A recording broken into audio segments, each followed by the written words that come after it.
There is a revolution against Keir Starmer and this Labour government as they destroy this country. I mean, it was only 2 days ago that they announced that they were cutting the winter fuel payments for pensioners. A lot more distress and pain is expected also. Tommy Robinson has came out again and took more digs at the Prime Minister, after all of the support he received following the announcement of the peaceful protest outside Downing Street on the 26th of October. Let's get into what he has said, but first hit the like and subscribe button and join our fast-growing community. So a couple of days ago, Tommy Robinson announced in a 6-minute video that there was going to be a peaceful protest outside Downing Street on the 26th of October. What Tommy and British nationals are protesting against is over the state of illegal immigration, along with the government suppressing our free speech. In the days following, Tommy has received 5 million views and a whole host of support. Needless to say, this will likely be one of the biggest protests we have seen in a very long time. Robinson has taken aim at Starmer once again, essentially burying him in a video as he claims British nationals haven't even started yet. Here is the clip. Keir! You thought you'd stopped it. You thought you'd intimidated the British public into silence. We ain't even started yet, mate. October 26th, you imprison me 2 days later. You're going to galvanise our movement like never before. It's only just started, bro. In other news, the NHS must reform or die, Keir Starmer has said after a major report on the health service found it to be in serious trouble.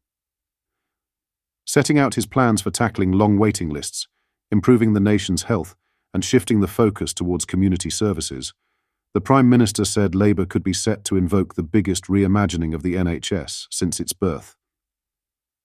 The NHS is at a fork in the road, and we have a choice about how it should meet these rising demands, he said. Raise taxes on working people to meet the ever-higher costs of an ageing population, or reform to secure its future. We know working people can't afford to pay more, so it's reform or die. The Royal Navy has sparked controversy by renaming several Royal Marine training exercises deemed too sexual and aggressive. The decision affects exercises at the Commando Training Centre in Lympstone, Devon, where over 1,000 recruits are trained annually. The ultra-tough course Direct Action is now being referred to as Dragon Warrior, according to The Sun. Base capture test Violent Entry was also changed to Green Salamander, and the exercise formerly known as Final Thrust has been renamed Commando Forge. Former instructors and free speech advocates have argued that the changes are unnecessary and potentially detrimental to the preparation of military personnel for real-world combat situations. A former instructor at the Lympstone base said, "The woke police have nailed us, and it's ridiculous. We're preparing young men and women to go to war, and what we do is violent and aggressive.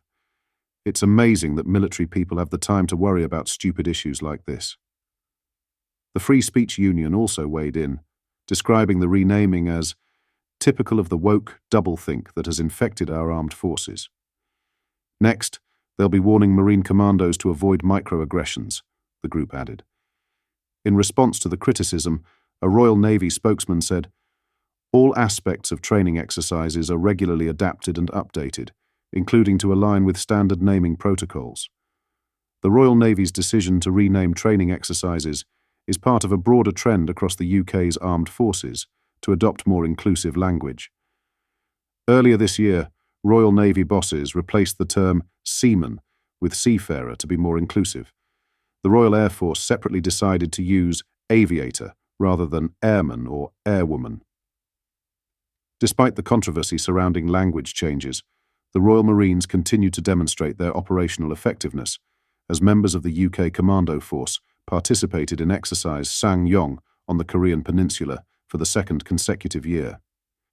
In an update, the Royal Marine revealed that a strike team of 12 commandos from 40 Commandos Alpha Company took part in the exercise near Pohang, South Korea.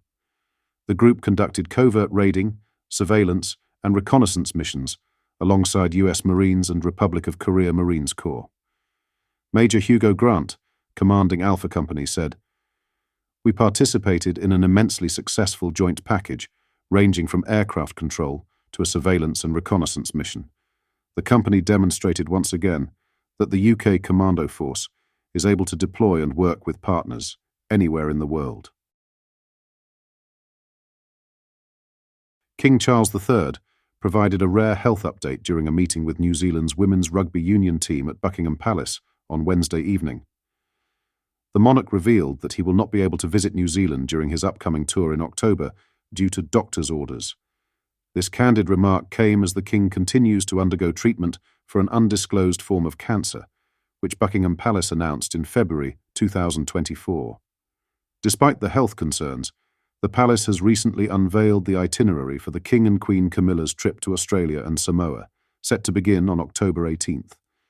His meeting with the Black Ferns, King Charles expressed his regret, saying, "I am extremely sorry I can't come to New Zealand in later October because of doctor's orders, but I hope there will be another excuse before too long." The monarch added a warm message to the country. "But in the meantime, give my love to New Zealand. Please, and New Zealanders, we get lots of nice Kiwi coming here in this part of the world as well, so we are very lucky indeed." The remarks provided an insight into the King's current health situation and his affection for New Zealand. The upcoming royal tour to Australia and Samoa, scheduled from the 18th to the 26th of October, will be packed with engagements focused on celebrating the best of both nations. It will also reflect aspects of the King and Queen's work, according to Buckingham Palace. The trip marks several firsts for their majesties.